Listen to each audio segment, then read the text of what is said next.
Está no ar mais um programa do Núcleo de Política e Cidadania, aqui do Canal 6, TV Comunitária do Rio. Na tela, o site para você acompanhar nossa programação online no www.tvcomunitariatudojunto.rio. O e-mail e o celular também estão aí para você interagir com a gente e dar a sua opinião e ajudar a fazer a programação aqui do Canal 6. Hoje nós vamos divulgar e debater uma produção cultural, um filme que está sendo lançado aqui no Rio de Janeiro, que é o filme Tiro Certo. Nós estamos aqui, e já agradecendo a presença do diretor Tiago Medeiros e do ator principal Cláudio Mascarenhas. Obrigado aí pela presença de vocês aqui. Obrigado. Eu sei que vocês estão envolvidos nesse lançamento, que é uma coisa que cria sempre um friozinho na barriga, mesmo com os mais experientes. Então eu queria que vocês falassem o que é o filme Tiro Certo. O filme Tiro Certo, ele aborda um transtorno psicológico de um policial e que precisa viver sempre no confronto e não errar o tiro. Ele é um sniper, então ele precisa conviver com isso. E acontecem muitas coisas no filme que canaliza para ele ser um justiceiro. E você, Cláudio, qual foi o desafio de você, eu sei que você também participou da produção, né, de ser o ator principal dessa produção? Olha, eu acho que o principal desafio foi o desafio de fazer uma coisa nova, porque é o meu primeiro trabalho como ator. Eu sou um artista marcial e clássico, eu tenho experiência com ópera e com artes marciais, mas foi meu primeiro trabalho como ator.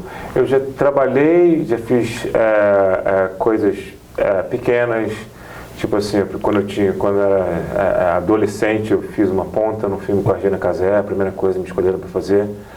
E fiz uma pequena participação também num filme que ganhou vários prêmios a nível nacional, Solteiro no Rio de Janeiro.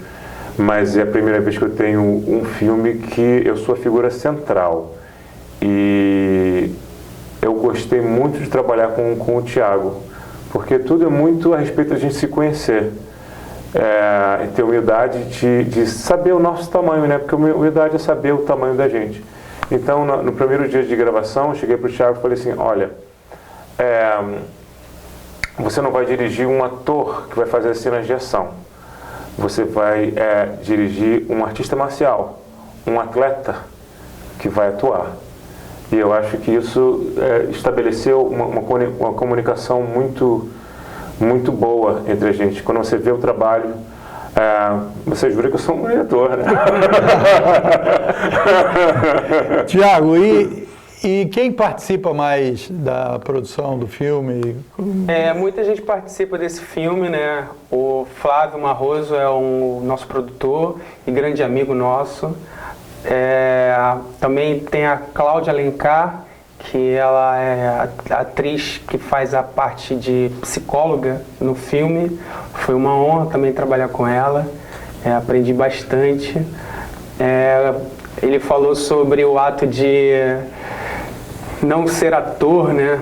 Mas quando eu acho que a pessoa está disponível a querer aprender, querer se tornar ator, eu acho que consegue moldar algumas coisas e fluir de uma forma bem agradável, né? O filme, ele aborda um assunto bem delicado e esse assunto ele comprou de uma forma muito especial, porque participa também de um pouco da história dele, né? Quando a gente fez o roteiro, eu e o Flávio, a gente pegou a ideia que tinha na cabeça dele e trouxe a veracidade e pegou o que mexia com ele para pegar esse ator que ele fala que não é, mas acabou se tornando ali, né? Então...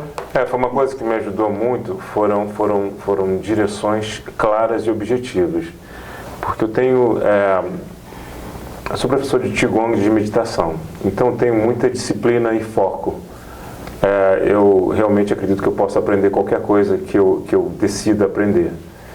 Então, ele não me deixou assim vagueando, o que eu vou fazer, não me deixou muitas... Falei, não me dá várias direções, me dá uma coisa só e você vai ter uma pessoa 100% concentrada fazendo o que você me pedir. E eu acho que isso criou imagens muito interessantes, porque cinema é imagem, né? Uma imagem fala mais do que 1000 palavras, né? E o filme tem imagens muito bonitas, realmente. Eu acredito que as pessoas, por favor, compareçam ao cinema. Sim, elas serão expostas a cores, imagens, a cores e odores que acho que tem uma possibilidade de realmente provocar uma experiência emocional no espectador que estará vendo o filme Tiro Certo, porque vai ser tiro certo. Agora, fala um pouco sobre a temática, né, o conteúdo que vai se expressar nessa produção. Então, o conteúdo central, a gente percebeu que quando o Cláudio ele trouxe a história do pai dele, a gente percebeu que realmente ele foi o filho que acabou perdendo o pai devido a um acidente, né, muito brutal por causa de um tiro.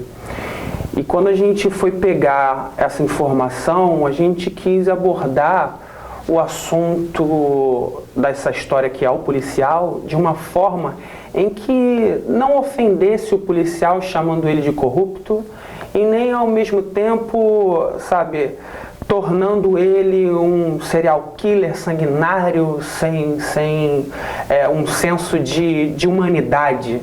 A gente quis abordar o que eu acho que ninguém está abordando muito, que existe esse profissional e existe também uma sequela quando um homem mata alguém. E a gente abordou isso. Esse profissional que vive em combate, vive no caos desse impasse de, cara, eu mato, eu não mato, eu faço ou não faço. Então ele fica louco, porque ele não pode compartilhar como a gente pode compartilhar o assunto de, cara, hoje eu matei alguém. É muito delicado para ele e, ao mesmo tempo, quando ele está no confronto, às vezes, infelizmente, ele tem que tomar uma decisão árdua aí, né? E muitos deles são meninos, né? Eu entro para a corporação com 20 anos, com 19 anos. E são expostos a esse tipo de realidade, entendeu? De matar ou morrer. Como é que você acha que uma pessoa dessa vai ter uma vida normal? Como é que essa pessoa vai se relacionar com os filhos, com mulher? É uma coisa que a gente tem que pensar. E eu comecei a pensar nisso porque eu sou fruto, eu sou fruto direto dessa realidade. Por mais que meu pai não fosse policial, era um fuzileiro naval, um guerrilheiro, que, exposto a uma guerra, não conseguiu ter uma vida normal. Por isso foi morto. Então, acho que tem uma coisa também muito importante nisso. Porque não é o que acontece com a gente, mas o significado que a gente dá ao que acontece com a gente. Entendeu? Eu acredito realmente que nas nossas dores mais profundas existe uma oportunidade de criar um mundo novo. Eu criei o meu, e eu não sou especial. Se eu conseguir criar, eu acho que qualquer um pode. E vocês, a formação de vocês? Você como diretor ou como produtor? Eu sou formado, né, em publicidade, marketing e design, e eu fiz uma graduação extra em cinema na Darcy Ribeiro, né? Eu trabalhei com publicidade a maior parte, né, da minha vida, tanto com a área gráfica quanto a área de publicidade para audiovisual. Fiz muitos curtas e trabalhei com alguns longas, né? Fiz algumas pontas também em alguns filmes do Hassum e acabei pegando esse gosto, né? Essa vontade de trabalhar com cinema, com arte, porque eu sempre criei muito. A minha história ela começa quando eu estava na igreja e dentro da igreja eu fui e aprendi teatro. E ali eu comecei a me envolver com arte a um ponto que eu surtiu esse interesse e eu quis me profissionalizar, me tornei ator profissional, mas eu percebi que não era isso que me completava. Eu estudei roteiro, estudei direção, a edição e eu comecei a construir todas essas informações para ter a minha linguagem visual, né? E eu acho que o cinema me completou. Eu acho que o estopim para eu falar assim, é cinema, foi quando eu vi os filmes do Tarantino. Então, isso me tocou profundamente, porque eu gosto bastante. E, Cláudio, você disse que essa é seria o primeiro trabalho como ator de filme, etc. E tal. E essa sua trajetória, você já falou que trabalha com artes marciais, etc. Trabalho com ópera, né, também. Tive o meu início com ópera aqui na Academia de Música Lourenço Fernandes, aqui na Rua da Lapa, morava na Lapa, depois entrei no Rio, depois chegou uma hora de ir para a Dinamarca, fui para a Dinamarca, recebi um prêmio da Rainha da Dinamarca para estudar na Europa e recebi uma bolsa de estudos da companhia, uma célebre companhia de ópera de cantores negros, Opera Ebony. Fui para Nova York, a cidade que eu já moro, há 16 anos. Então, eu estou há 16, 17, 18 anos, eu estou há 22 anos morando fora do Brasil, mas ultimamente eu fico muito feliz que eu tenho a oportunidade de voltar para o Brasil. Eu passo 4 meses do ano aqui, tem uma academia aqui na Lapa. Eu sempre volto para Lapa, né? Não tem como. É vizinho nosso, vizinho nosso. Não tem como, eu sempre volto para Lapa. Mas eu sempre, no fundo, a primeira faculdade que eu entrei, mas não acabei, foi letras. Eu pensava que eu ia ser escritor. Eu gosto muito dessa coisa da criação, entendeu? E eu acredito, pela minha prática de alquimia interna e meditação, eu tento tirar toda a poeira da cabeça. E essas ideias, elas vêm como se fosse um parto. De começo, meio e fim, eu vejo a história toda. Agora, eu aprendi muito com o Thiago e com o Flávio, que eles botaram um componente que aparentemente a priori seria sobrenatural, mas no fundo é um componente psíquico. Algumas pessoas elas vão ver isso como um componente sobrenatural, mas de acordo com o diretor, isso passa esse mundo acontece no subconsciente do personagem. E criou uma gama que eu não tinha visto. Eu acredito que as pessoas que vão ver esse filme vão ter uma surpresa muito grande, porque ao mesmo tempo também é um filme de arte que se passa no subconsciente de uma pessoa. Entendeu? Eu agora, então, já que você já entrou lá no próximo segmento aqui nosso, que é exatamente, eu acredito que esse filme vai ter uma repercussão muito grande. Sim. Já está tendo. Sabe por quê? Porque nós vivemos um momento, já desde a posse do resultado das eleições, seja no estado do Rio, seja no Brasil, essa questão, seja do nome, né, tiro certo, sim. Essa questão de tiro, de arma, de violência, você que gosta do Tarantino e o pessoal sabe dos filmes do Tarantino, etc.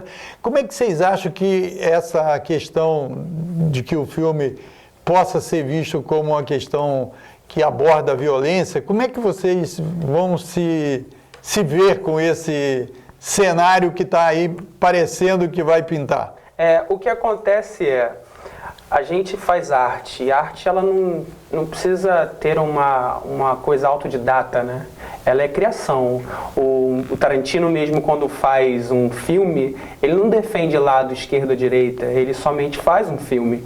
E eu acho que a gente precisa ter também essa ideia. Quando a gente foi fazer o filme, a gente não quis trazer um partido ou uma veia partidária, mesmo que, no fundo, as pessoas possam vir a interpretar como ele defende um lado político, porque a gente está muito polarizado, né, nesse momento. E até mesmo o que aconteceu na ponte Rio-Niterói, de um sniper e o tiro acertar um jovem, e isso se tornou muito evidente para o nosso filme. Mas só que quando a gente criou esse filme, a gente não partiu da ideia do o que está acontecendo no Brasil. A gente partiu de um princípio qual é a ideia que o Cláudio está trazendo junto ao Flávio para montar esse roteiro. Então a gente pegou essas veias e essas referências que eu tenho para construir o roteiro. E quando eu construí o roteiro, eu peguei exatamente uma construção narrativa, não defendendo lado, somente uma construção narrativa. Então, a gente fala do transtorno a um policial. E aí, Cláudio, você não acha que isso pode transparecer que vocês estão querendo divulgar mesmo essa questão da violência como uma solução? Olha, e tal? Eu vou Como falar, é que você vai se posicionar sobre isso? Eu vou falar exatamente o contrário, mas eu sei que as pessoas podem interpretar dessa forma que você falou. Como ele disse, a arte, ela transcende a política. O que eu quero dizer com isso?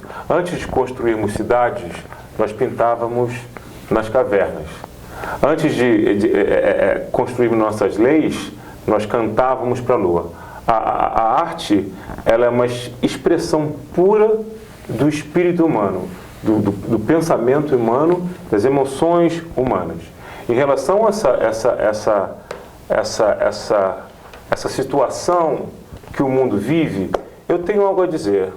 Porque quando você olha esse momento de forma isolada, algumas pessoas podem até pensar que nós estamos retrocedendo. Agora, quando você vê o processo humano no planeta Terra,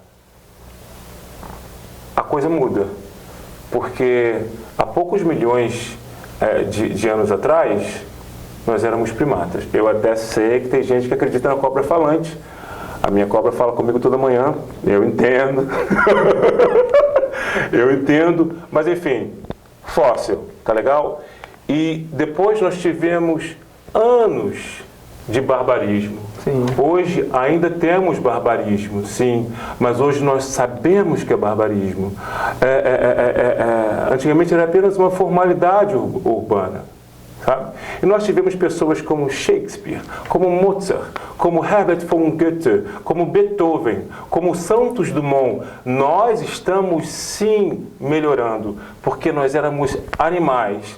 Provocamos uma transubstancialização nos nossos corpos e hoje em dia nós exploramos o universo quântico, nós exploramos o universo. Eu ponho os 2 pés no chão e acredito no ser humano. Porque quando você amaldiçoa o que você tem, quando você amaldiçoa a conjuntura que você está, você não pode fazer nada.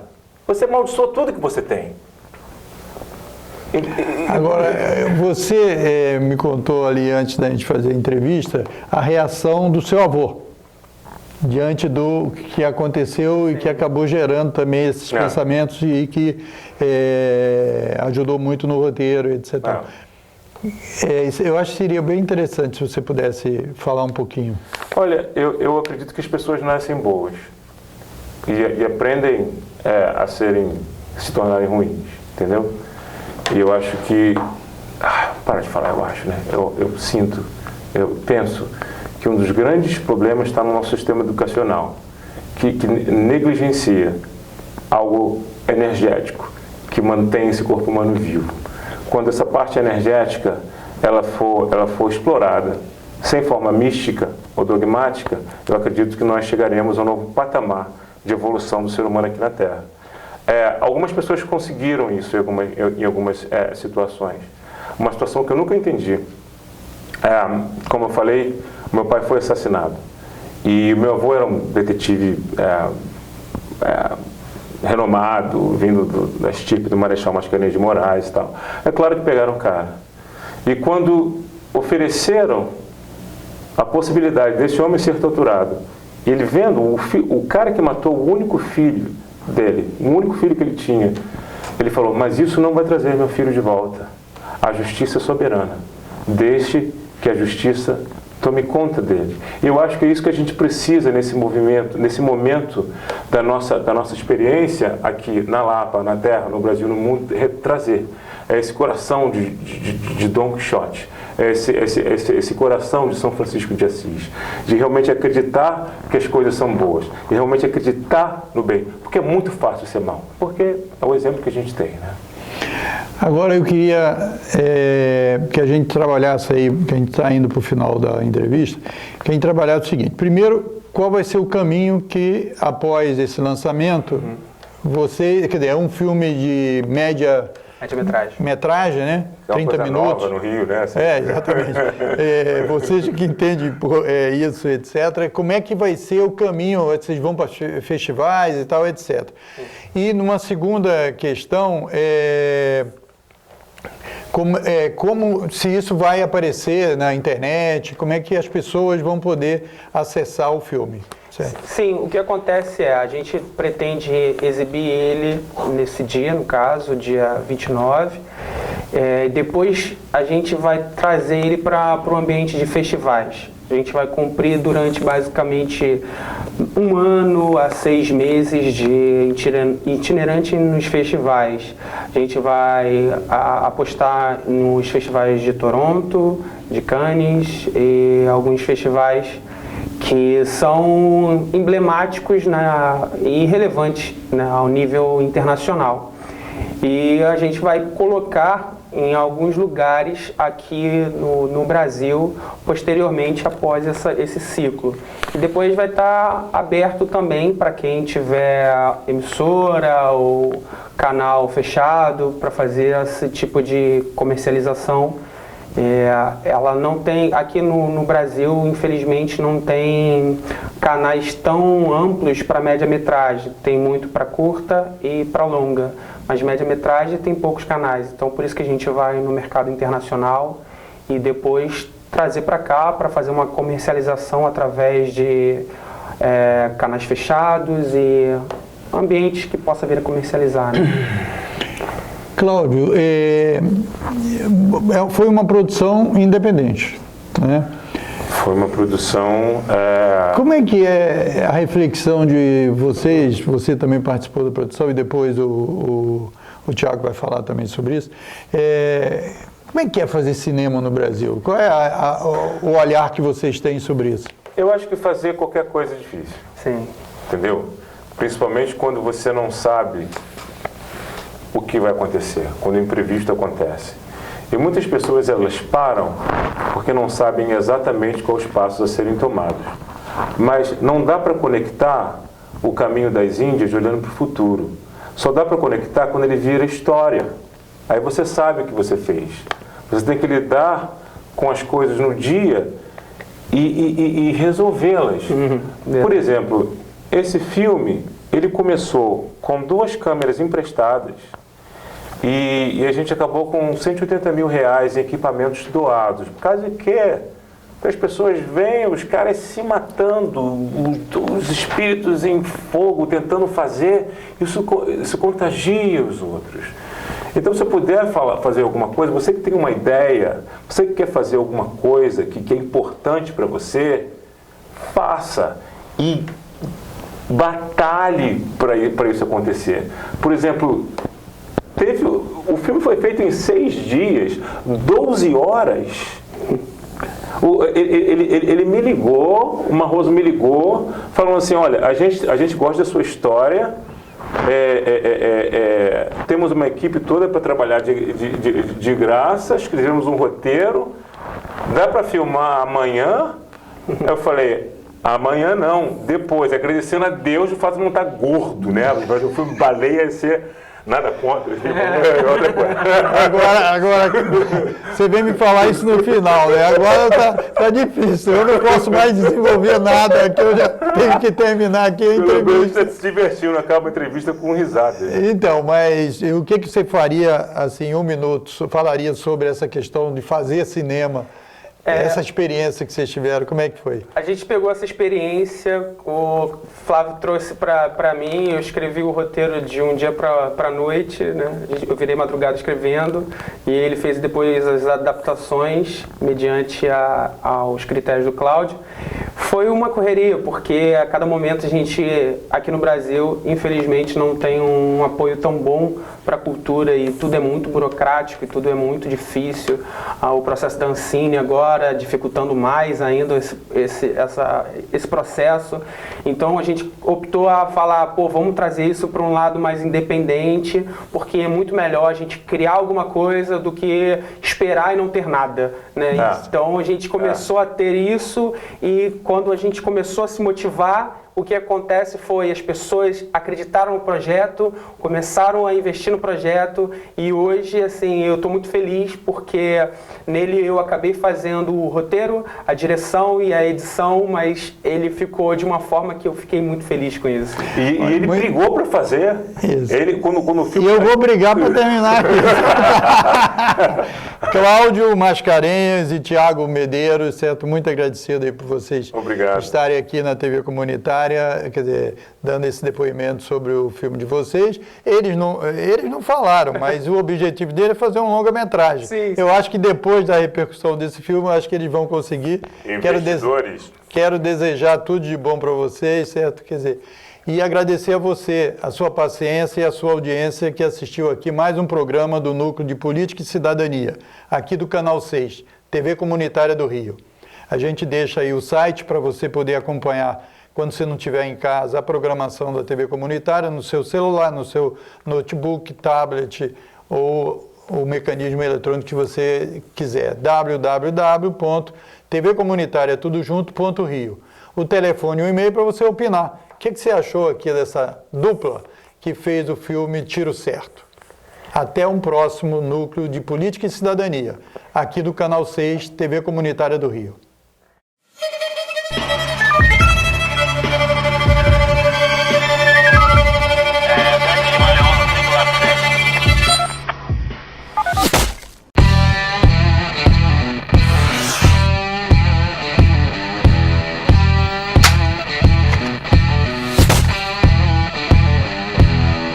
Solta ela.